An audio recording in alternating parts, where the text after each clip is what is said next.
ጤናስጥልን የተከበራችሁ ተመልካቾቻችን እንደምናምሽታችኋል ከአማራ ቴሌቪዥን ዜናዎቻችን በቀጥታ ወደ እናንተ መድረሳቸውን ጀምረዋል ሀብታሙ አባውነኝ አብራችሁን ቆዩ የምሽቱ ዜና ዋና አጀንዳችን ደግሞ በሰው ልጆች የእኩልነትና የአንድነት ታሪክ ምዕራፍ ውስጥ ደማቁና አንጸባራቂው 123ኛው የአድዋ ድል በዓል ላይ ትኩረታቸውን ያደርጋሉ አብራችሁን ቆዩ በድጋሚ ጀግኖች አባቶቻችን ደማቸውን አፍስሰው አጥንታቸውን ከስክሰው ያቆዩዋትን ሀገር ወጣቱ ትውልድ አውቆ ሊማርበት ይገባል የአማራ ብሔራዊ ክልላዊ መንግስት ጀግኖች አርበኞች ማህበር ሰብሳቢ 123ኛውን የአድዋ ድል በዓል ምክንያት በማድረግ መልእክት አስተላልፈዋል ትርንጎ ይፍሩ ቀጥሎ ታቀርበዋለች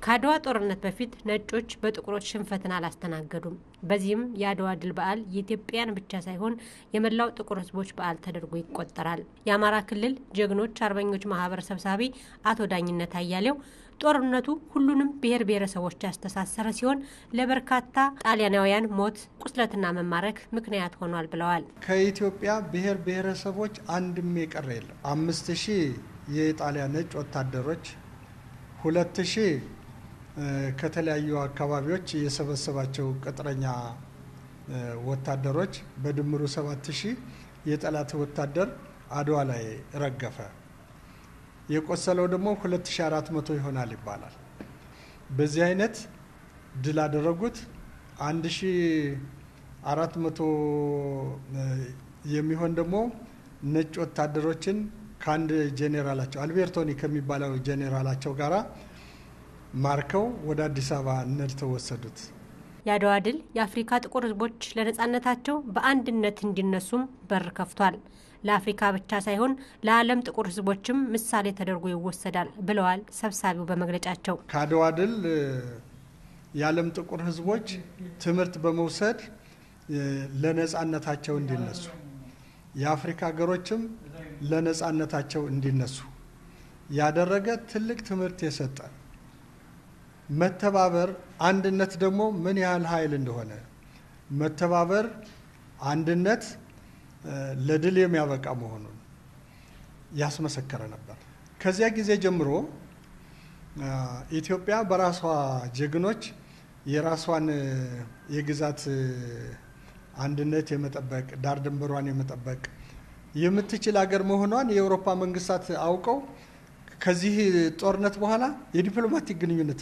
መሰረቱ ያቻ ግንኙነት መሰረቱ ወጣቱ የሀገሩን ታሪክ ጠንቅቆ ማወቅ መጠበቅና ለቀጣዩ ትውልድ ያስተላልፍ ዘንድ መማር አለበት ትልቅ የግንባታ ስራ መሰራት አለበት በማስበው በወጣቱ ላይ ነው ወጣቱን እናሳውቀው እናስተምረው እቺ ሀገር እንዴት ሆና ነው ለዚህ ትውልድ የደረሰች ለነሱ የተረከቧት እንዲሁ በሰላም ነው ምን ያህል እልፍ አእላፋት አርበኞች ደማቸውን አፍሰው አጥንታቸውን ከስክሰው ያቆዩት ሀገር ናት እሱም ደግሞ በተራው ጠብቆ አልምቶ አሳድጎ ገንብቶ ለትውልድ ማስተላለፍ ስላለበት መንግስት ከፍተኛ ኃላፊነት አለበት አባት አርበኞች ለራሳቸውና ለሀገራቸው ይሰጡት የነበረው ክብርና ስነልቦናዊ ጥንካሬ ያየለ በመሆኑ አድዋ ላይ ድል እንዲያደርጉ አስችላቸዋል ታዲያ ያሁኑ ትውልድስ ሀገራዊ ስሜቱ ምን ይመስላል በዚህ ጉዳይ ላይ ባልደረባችን ሀረጋዊን ታደሰ ያዘጋጀው ዘገባ አለ አብረን እንከታተል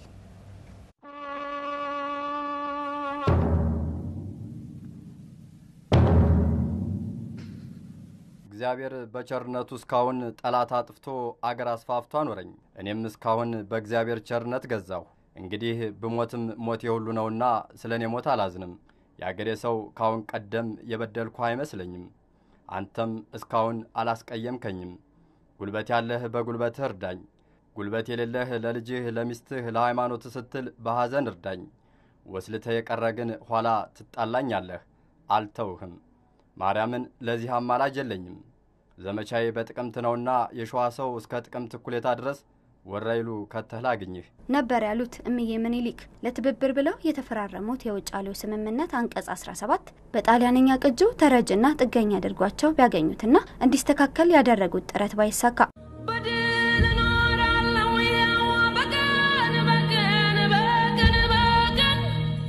በሀገሩ ድርድር የማያውቀው ኢትዮጵያዊ ንጉሱን አላሳፈራቸው። ክተት በተባለበት ጊዜና ቦታ ከቶ ስለማንነት ክብሩ ከሞት ጋር ተፋጠጠ። በወቅቱ ጥቁር ማለት ገዥ፣ ነጭ ማለት ተገዥ የሚል ትርጉም ቅቡል በሆነበት ዓለም ኢትዮጵያውያን አሻፈረኛሉ። ውሸት ሲደጋገም እውነት ይመስላል እንዲሉ ድግግሞሽ እውነት ያስመሰለውን የቀለም ትርጉም ሻሩ። ከዛሬ 123 ዓመት በፊት አድዋ ላይ ጦርነቱን በድል በመቋጨትም የጥቁሮችን አንገት ቀና አደረጉ። የተሸፈነውን የሰው ልጅ እኩልነትም ለዓለም ገለጡ። ኢትዮጵያ ሀገር በጣም ደስ ብሎሻል፣ ጀግኖች ያሳድገሽ ጀግኖች ተክተሻል። ለመሆኑ በዛ ባልተመጣጠነ ስልጡን የሰው ኃይል በቴክኖሎጂ ጫና ውስጥ ሆነው እንኳን ያን ዓለም ያስደመመ ገድል ለመፈጸም ያስቻላቸው የብርታታቸው ሚስጥር ምን ይሆን? አጠቃላይ ምክንያቶች ሊኖሩ ይችላሉ። የመጀመሪያው ኢትዮጵያውያን ሀገራቸውንና ራሳቸውን እንዴት ያያሉ የሚለው ነው፣ ቪዋቸው፣ እይታቸው። ሁለተኛው ስልጣናቸውን የሚመለከት ነው። ሶስተኛ ተነሳሶታቸውን ወይም ይሄ ሞቲቬሽን የምንለውን የሚመለከት ነው። በእነዚህ ሶስት ነገሮች ስነልቦናዊ ምክንያቶች ውጤታማ እንዲሆኑ ያደረገ ይመስለኛል። በተለይ ለሀገራቸው ለራሳቸው የሚሰጡት ክብር ያየለ መሆን ለድል አድራጊነታቸው ከፍተኛ ሚና ተጫውቷል። በቅርብ ነገር ነው የሚያስረዱት። አንድ ሰው ልጁን ቢያጣ፣ ሚስቱን ቢያጣ፣ እናቱን ቢያጣ፣ መቃብሩን ቦታ ቢያጣ፣ ክብሩን ቢያጣ ይሄ ሰው አይሆንም።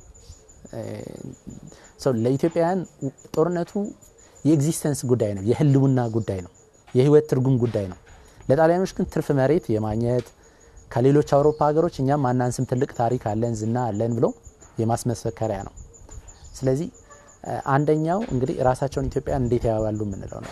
ራሳቸውና ኢትዮጵያን የሚያዩበት መልክ ነው። ጦርነቱ ኢትዮጵያውያኑ በቀለም፣ በብሔር፣ በጾታ ሳይከፋፈሉ አንድ ሆነው በአንድነት እንዲዘምቱ ያደረገና የእርስ በርስ ፍቅራቸውን ያጠናከረም ነበር። የሆኑ ትውልድ ታዲያ አንገታችንን በድፍረት ቀን አድርገን እንድንሄድ ካደረገን ድል ምን ተምሯል? እርስ በርሳችሁ ተዋደዱ፣ ወንድሜ ወንድሜ እያላችሁ በአንድ በኩል ጠላት ቢመጣ በእኔ በኩል እስኪመጣ ብላችሁ አጠብቁ ምናምን እያሉ የተናገሩት ንግግር አለ እና ትልቁ ነገር ያስተማሩት ነገር ምንድነው? ስለ አንድነት፣ ስለ ወንድማማችነት ጥቅም ነው።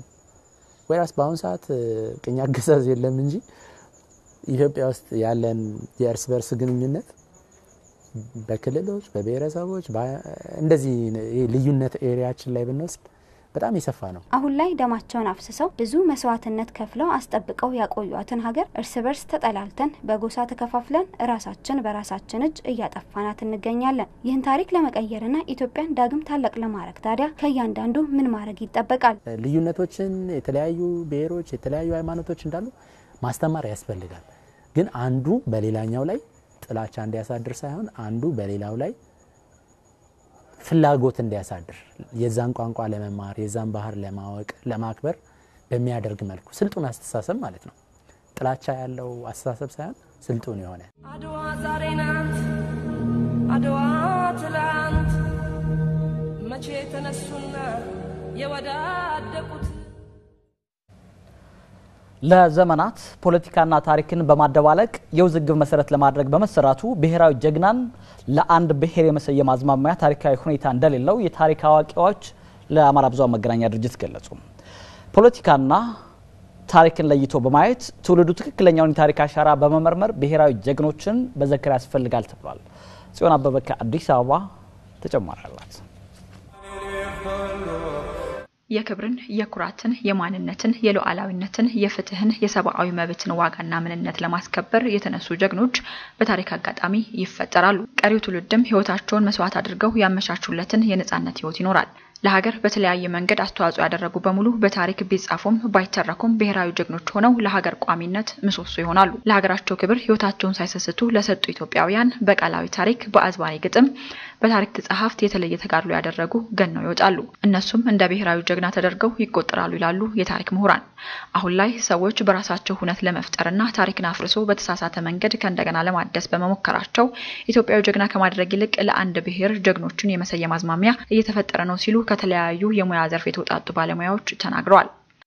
ራስ አሉላ አባ ነጋን ያክል ጀነራል ሲሆን ከፍ አድርጎ አፍሪካዊ ክብር መስጠት ነው።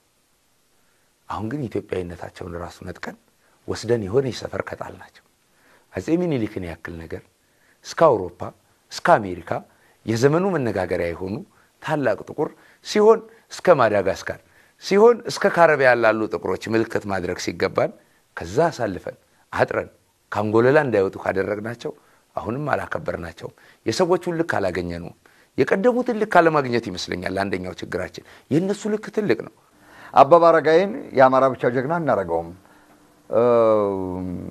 በቀለ ወያን የወራጌ ብቻ ጀግና እናረጋውም ጃገማ ኬሎን የኦሮሞዎች አርበኛ እናረጋው የኢትዮጵያ አርበኞች ናቸው እነሱ ለኢትዮጵያ ነው ሁሉም የሞቱት እንጂ በጎሳ በጎጥ ለመከፋፈል አይደለም ለኢትዮጵያ አንድነት ሲሉ ለኢትዮጵያ ሰንደቅ ዓላማ ሲሉ ያሉት ሌላ ደግሞ የሃይማኖቱን አርበኛ ብንወስድ አቡነ ጴጥሮስ ከሳቸው በለጠ የሚደነቃለ እሳቸው ለከሌ ለቄስ ለመነኩሴ ለእስላም ለፕሮቴስታንት ለካቶሊክ አላሉም አይደለም እንዴ ለሃይማኖቴ ለኢትዮጵያ አንድነት ሰዋለሁ ነው የተሰውት ይሄን መከተል ነው ያቃተልኩኝ አሁን ሁሉ ጊዜም ከዜሮ የሚጀምር ህዝብ ከዜሮ የሚጀምር ሀገር ካዝናው ባዶ ነው ክብሩ ባዶ ነው 1983 ላይ የሀገሪቱ የፖለቲካ ትርክት ሲቀየር ታሪክንም በተለየ መንገድ መታየት ነው የተጀመረው ባህልን አንድ ብሔረሰብ ሊያጎለብተው ይችላል ሊያስተዋውቀው ይችላል ታሪክና በታሪክ ውስጥ ያለን ጀግና ግን ለብቻ ማውጣት አይቻልም ለዘመናት ፖለቲካና ታሪክን በማደባለቅ የውዝግብ መሰረት ለማድረግ በመሰራቱ የታሪክ ተጻሕፍት በዘመኑ የነበረውን ተጋርሎ በመመርመር ትክክለኛ መረጃ ሊያደርሱ እንደሚገባም ተጠቁሟል በቅርብ ጊዜ የምንመለከተው የሚያስቅ ነገር የብሔረሰቡ ታሪክ ጻፊዎች መባል ተጀምሯል የብሔረሰቡ ታሪክ አዋቂ መሆን አንድ ነገር ነው የብሔረሰቡን ታሪክ መጻፍ ሌላ ጉዳይ ነው በዚህ ምክንያት ታሪክ ፕሮፓጋንዳ ሆነ ታሪክ ፕሮፓጋንዳ ከሆነ ውጤቱ ይሄ ነው ብሔራዊ ጀግኖቻችን እናጣለን የጋራ ሴቶቻችን ይጣፋሉ የምንመካበት ነገር እናጣና የምንናቆርበት ነገር በየቀኑ ያበበ ይመጣል የዛ ውጤት ነው ዛሬ ላይ በየአቅጣጫው የምታየው የምትሰሚው ነገር ጀግኖችን አዋዛጋቢ አድርጎ ዘካሪ ማሳጣት ነበር በአንድ በኩል ትልቁ ሙከራ ማለት ነው ምክንያቱም ከታሪክ የተጣላ መንግስት ነው የነበረን አዲስ ትርክት ፈጥራለሁ አዲስ ትርክት መፈጠር ከሆነ ደግሞ ትልቁ መሰናክል ታሪክ ነው ያ ከሆነ በታሪክ ላይ ውስጥ ምናገኛቸው ጀግኖችም እንደዚህው እንዳይዘከሩ እንዳይታወሱ እንደውም ከዛ ይልቅ የውዝግብ መንስኤ አድርጎ ማስቀረት ነበርና ያለፈውን ዘመን አሁን ባለንበት የፖለቲካ መነጽር መመልከት የለብንም የአድዋ ድልም በወቅቱ የነበረው መላ የኢትዮጵያ ህዝብ በአንድነት ተሰልፎ ያስመዘገበው ድል በመሆኑ የአንድነት ኃይል ማሳያ ነው ከታሪክ ስህተትና ጥሩነት በመማር አሁን ያለውን አስተሳሰብ ማቅናት እንደሚገባና ፖለቲካና ታሪክ ተለይቶ በየአውዱ ሊስተናገድ እንደሚገባ ምሁራን ጠይቀዋል ምን ይልክ ትልቅ ጀግና ነው አድዋ ድል የሁላችን ነው የኢትዮጵያ ድል ነው የማንም አይደለም ማንም የሚመካበት የሚመጻደቅበትም አይደለም ሁሉም ሰው ደሙን አፍስሷል ሁሉም ሰው አድዋ ላይ አጥንቱን ከስክሷል በቸም ካንድነት የበለጠ ኃይል የለም ዛሬ አብሮ መቆም አብሮ ማውራት አብሮ መነጋገር እንግዳ ሊሆን ጫፍ ላይ ደርሷል ምክንያቱም ዘረኝነታችን ጫፍ ደርሶ አባቶቻችን እንደዚህ አልነበሩ አድዋን ድል ያደረግነው ተጠራርተን አድዋን ድል ያደረግነው በአራቱም አቅጣጫ ያለ ኢትዮጵያዊ ሆ ብሎ ዘምቶ ነው እና አድዋ ላይ ባሻዋሎም ነበሩ ባሻዋሎም ትልቅ ሚና ተጫውተዋል ባሻዋሎም እንደሞ በልስቲ ሄድና መስለህም መረጃም ጣልኝ ሲል የነበረው ማን ነው ንጉሠ ነገስቱ ናቸው አለ ዳግማዊ ምኒልክ እንደዚህ አንድ ላይ መስራታቸውን ትርክቱን ዝም ብሎ የኔ ነው የከሌ የሚባል ይሄን መቀየር ነው ፖለቲካ ታሪክን ያበላሻል የታሪክ አስተምህሮታችን በየትምህርት ቤቱ መስተካከል አለበት ደማይላት ታሪክን በማስረጃ በመጻፍ ለትውልዱ ተጨባጭ ታሪክ ማስተላለፍ እንደሚገባ የደራሲያንና የታሪክ ባለሙያዎች አሳሰቡ ባለሙያዎቹ ባለፉት 2 አስርት ዓመታት ለታሪክ ትኩረት በመነፈጉ ትውልዱ የጋራ ታሪኩ ላይ መግባባት እንዳይችል ሆኗልም ብለዋል ታሪክ እንደ ድርሰት ሰዎች በሚፈልጉት መንገድ ሳይሆን ጉዳዩ በተፈጸመበት ብቻ መጻፍ እንደሚገባውም ተገልጿል አንዷለም መናን ከአዲስ አበባ ተጨማሪ አለው ጠላት የ40 ዓመቱን አስቦ ሲነሳ የ5 ዓመት በደል እንደምን ይረሳ ውጫሌ ማጫው አድዋ ዓመትማ መሆኑን ያውቃሉ የጠላት አውድማ ንገሩት ለማያውቅ ታሪክ ላልጠየቀ ግንባሩን ተመቶ ጠላት እንዳለቀ የኢትዮጵያ ታሪክ ከመጀመሪያው እስካሁኑ ዘመን በሚል አለማየሁ አበበ በተረጎሙት መጽሐፍ ኢትዮጵያ ለብዙ ምዕተ ዓመታት በአፈታሪካዊ ብሂሎች ታጅባ የኖረች ይቺ ንጉሳዊት ሀገር ምንጊዜም የተመራማሪዎችን ቀልብ ስታማልል ትኖራለች ይላሉ አንድ የኢትዮጵያን ታሪክ ጽፋለሁ ብሎ የሚነሳ ተመራማሪ ግዕዝና አማርኛ ቋንቋን ማወቅ ቢችል እንኳን ልዩ ስልጠና መውሰድ እንደሚገባው ይገልጹና የኢትዮጵያን ታሪክ የሚጽፉ አካላት ግን ምንጭ አጠቃቀም ላይ ሚዛናዊነት እንደሚጎላቸው ያስረዳሉ። ኢትዮጵያውያን የታሪክ ጸሐፍትና ደራሲዎችስ ይህንን የታሪክ አጻጻፍ ጉዳይ እንዴት ያዩታል? የምትቀያይረው ጃኬት አይደለም፣ ለራት ሌላ ልብስ፣ ለቀን ደግሞ ፀሐዩ ሲያቃጥል ሌላ ልብስ እንደምታደርገው ነገር አይደለም። አዋሳ መሄድክ፣ አድዋ መሄድክ፣ መቀሌ መሄድክ፣ ኦሮሚያ መጣህ፣ ሀረሪ ወረድክ፣ ታሪክ ነው እና እንዲህ ያለ ባህሪ ያላቸው ሰዎች ብልሽት ነው። በእኔ እምነት ብልሽት ነው። በቃ እውነት ነው። ታሪክ ከነምኑ ከነድፉ ከነጉድፉ የሚቀርብ እንጂ ለአንዳንዱ ለምሳሌ ምኒልክን ደሳይ ለምኒልክ የሚደብረው ሰው ይኖር ይችላል፣ ጣይቱ የሚደብረው ሰው ይኖራል።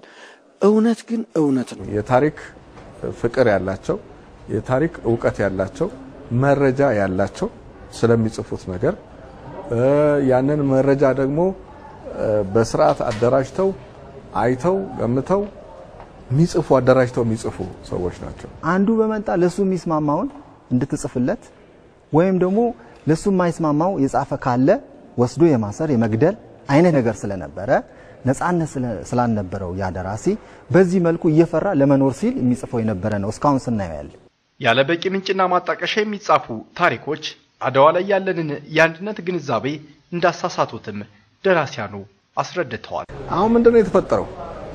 ኢትዮጵያ የጋራ ታሪክ የለንም የሚል ታሪክ የተፈጠረው ከ1983 ዓመተ ምህረት በኋላ ነው የተፈጠረው። ታሪክን ማጣመም ተጀመረ። ራሱ የተጻፈውን ታሪክ ማጣመም። ኢትዮጵያ ያላት ታሪክ የአንድ ብሔር ወይም የሰሜን ታሪክ ነው የሚል ትርክት ተጀመረ እና ያለፉት 27 ዓመታት ታሪክ እንዲጠላ ትውልድ ተፈረደበት። ጥቁር እኮ ቀድሞ ነገር ለቤተ ሙከራነት እንዳይጥ እንጂ አውሮፓውያንን ድል ያደርጋል ተብሎ የሚያምን ቀርቶ የሚታሰብ ነገር አልነበረም። እና ያን ድል ወደ ግለሰብ መውሰድ፣ ያንን ድል ወደ አንድ አካባቢ መውሰድ ትልቅ ስህተት ነው። የታሪክ ክህደት ነው። የኢትዮጵያ ሕዝብ ድል ነው ከዳር እስከ ዳር። ምኒልክን የሚተች ትውልድ ተፈጥሯል፣ እንዲፈጠር ተደርጓል። አድዋን የሚያክል ትልቅ የሰው ልጅ ድል፣ ትልቅ ፍልስፍና የሚተች ትውልድ እንዲፈጠር ተደርጓል። ሁሉም ተጠያቂ ነው። በዚህ በ27 ዓመት ውስጥ የኢትዮጵያን ፖለቲካ ሲመራ የነበረው ጸሐፍት ታሪኮችን ሲጽፉ በማስረጃ ላይ ተመስርተው መሆን እንደሚገባው ባለሙያዎቹ አሳስበዋል። እና ይሄ ታሪክ እንደየመሰሉ እየወሰዱ እየቀደዱ እየሰፉ እንትን ማለት እኔ የጤና አይመስለኝም። እነዚህ ሰዎች ምኒልክ የሚወቀሱበት ሊኖር ይችላል፣ የሚወደሱበትም ሊኖር ይችላል። የሚወቀሱበትንም እንዳለ የሚወደሱበትንም እንዳለ ማቅረብ ነው እንጂ ዝም ብለን ጥቃቅን ነገሮች ሁሉ ፖለቲሳይዝ እያደረግን ታሪክን ማዛባት ታሪክን ማበላሸት የጤና ነው ብዬ አላምንም። እኔ የታሪክ ምሁራን እንዲህ አይነቶች አይደሉም። ታሪክ ምሁራን መረጃ ባለው ነገር ላይ መጻፍ ነው የነሱ ዋና አላማና ሚና። መረጃ ባላቸው ነገሮች ላይ ሲጽፉ ሲመራመሩ ቆይተዋል። የታሪክ ተመራማሪዎች ግን እንዳይኖሩ እየተደረገ ዲፓርትመንታቸው እንዲዘጋ እየተደረገ ያንን ታላቅ ዓለም አቀፍ ድል የመራው ምኒልክ ነው። ያንን የመጀመሪያውን ድል ያስገኘችው ጣይቱ ብጡል ናት። መቀሌ ላይ ያስገኘችው ማንም አይደለም። አሁን በዓለም የታሪክ ጥናት ላይ እንደሚደረገው ሁሉ የኢትዮጵያ ታሪክ ሳይንሳዊ ዕውቀትና ክህሎት ያላቸው የታሪክ ሰዎች ስራዬ ብለው እንዲይዙት ጊዜ ያስገድዳል። ይህ የማይሆን ከሆነ ደግሞ የጋራ ታሪኩ ላይ መግባባት የተሳነው ትውልድ ሀገሪቱን በተቃርኖ መጋለቡ አይቀሬ ነው።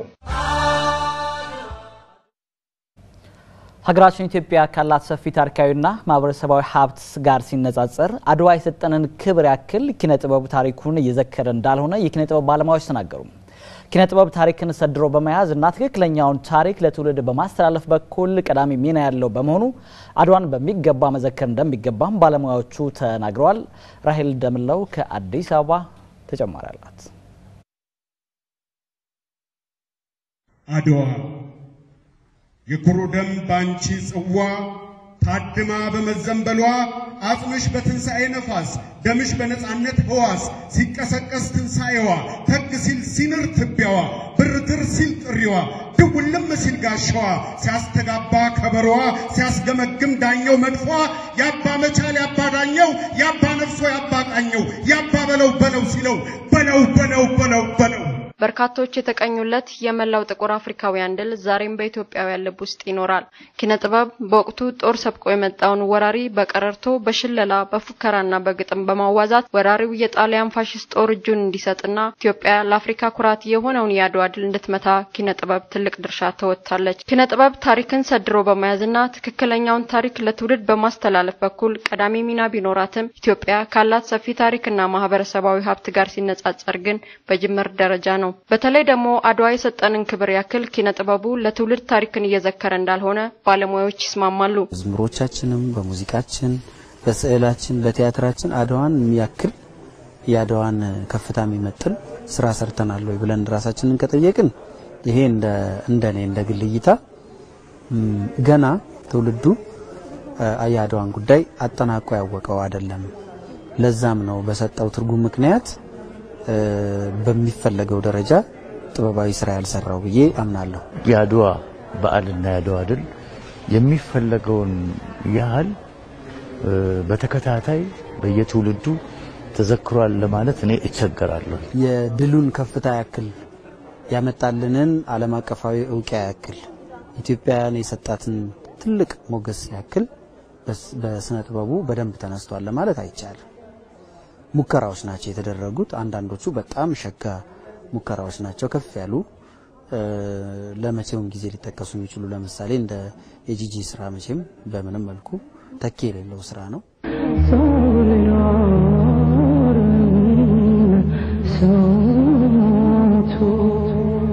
የኪነ ጥበብ ሰዎችም አድዋን በጥበብ ለትውልድ ለማስተማርና ታሪክን ለማውረስ የታሪኩን ተጨባጭና እውነተኛ ድል መያዝ እንደሚገባቸው አንስተዋል። የስነ ጥበብ ሰዎች ስለ አድዋ በቂ ግንዛቤ በቂ ዕውቀት በቂ ኢንስፓይሬሽን እንዲኖራቸው ቢደረግ አውደ ውጊያው ላይ ቦታው ላይ ደግሞ ሄደው ቢያዩት መቼም መነካት ነው ጥበብን የሚያመጣውና ያላየ ሰው ሊሰራው አይችልም። የአባቶቹን ታሪክ የአባቶቹን ጀብድ የአባቶቹን የነጻነት ጥማት የአባቶቹን የነጻነት ፍቅር የሀገር ፍቅር ያልተተረከለት ያልሰማ ትውልድ እንደገና እንዳባቶቹ የአባቶቹን ታሪክና የአባቶቹን ፍቅር የአባቶቹን አንድነት ለሀገር ያለውን ፍቅር ማምጣት አይችልም። በአድዋ የነበረን አንድነት በየትኛውም ቦታ እንዳልተደገመ ያሁኑ ትውልድም ከአድዋ ብዙ ሊማር እንደሚገባ ባለሙያዎች ጠቁመው በተለይ ደግሞ በኪነ ጥበቡ ዘርፍ ታሪኩን ለትውልድ በማቆየት በኩል የበኩላቸውን ሊወጡ እንደሚገባ ባለሙያዎች ጠይቀዋል። የአድዋን ያክል የተሰባሰብንበት የአድዋን ያክል በአንድነት ድምጽ የወጣንበት የጦርነት አውድ እንደው ሌላ ጊዜ ተደግሟል ማለት አይቻልም። የነጻነት አርማ የአንድነት ምልክት የሆነውን 123ኛው የአድዋ ድል በዓልን ይዘከርንበት የምሽቱ ዜና በዚህ ተጠናቋል። ሀብታሙ አባው ነኝ። ጤና ይስጥልኝ።